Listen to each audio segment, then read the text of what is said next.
मुख्यमंत्री सुखविंदर सिंह सुक्खू का हमीरपुर में दौरे के पहले दिन पहुंचने पर भव्य स्वागत किया गया। हमीरपुर गांधी चौक पर आयोजित विशाल रैली में पहुंचे मुख्यमंत्री सुखविंदर सिंह सुक्खू का कार्यकर्ताओं ने गर्मजोशी से स्वागत किया।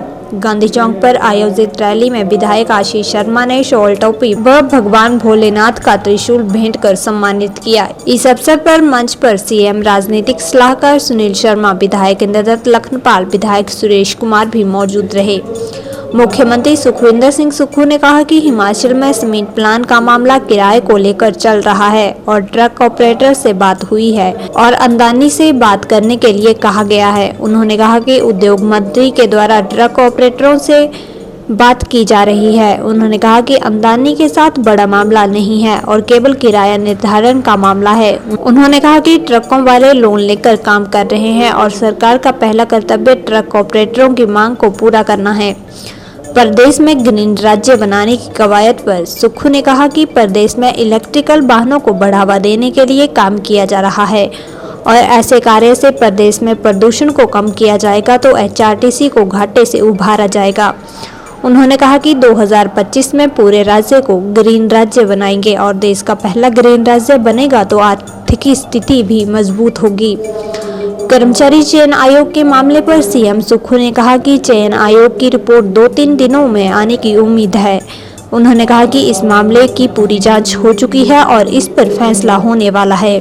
ओपीएस के मामलों पर पूर्व सीएम जयराम ठाकुर के बयानों पर मुख्यमंत्री सुखविंदर सिंह सुक्खू ने कहा कि प्रदेश में ओपीएस लागू कर दी गई है और जयराम ठाकुर से पूछना चाहिए कि छठे वेतन आयोग को लागू करने के लिए पेंशन भोगी को वे अपनी सरकार में पैसे देना कैसे भूल गए हैं।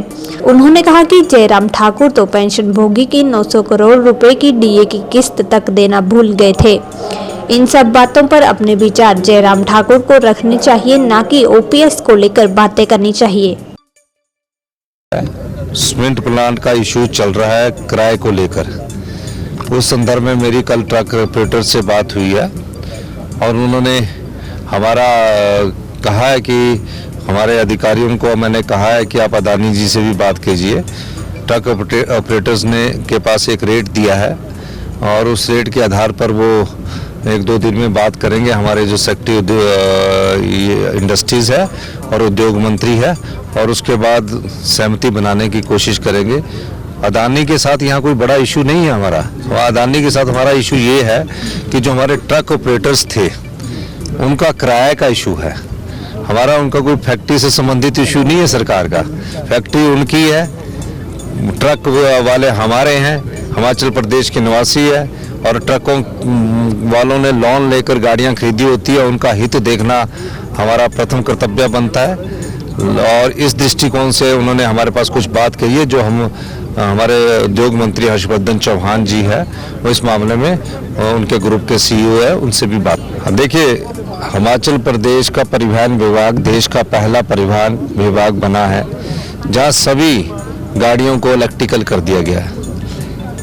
हमारी नीति है कि इलेक्ट्रिकल व्हीकल को बढ़ावा दिया जाए और इस दृष्टिकोण से एचआरटीसी की जो बसेस लॉस मेकिंग है, जहाँ नुकसान होता है, वहाँ हमने सोचा है कि इलेक्ट्रिकल बसेस को बढ़ावा देकर एचआरटीसी को भी घाटे से उबारा जाए और प्रदेश में प्रदूषण को भी कम किया जाए।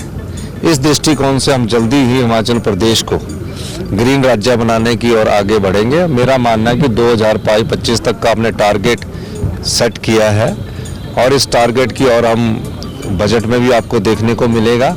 लेकिन ये निश्चित है कि हिमाचल प्रदेश को हम ग्रीन राज्य बनाएंगे और देश का पहला जब ग्रीन राज्य बनेगा हिमाचल के लोगों की आर्थिक स्थिति भी मजबूत होगी, प्रदर्शन युक्त राज्य होगा और स्वस्थ लाभ भी अच्छा होगा मिले। 2 इसमें इश्यूज हैं। तो लोगों को लग रहा है कि नहीं, कर्मचारी चयन आयोग का हमने आपको पहले ही कहा है।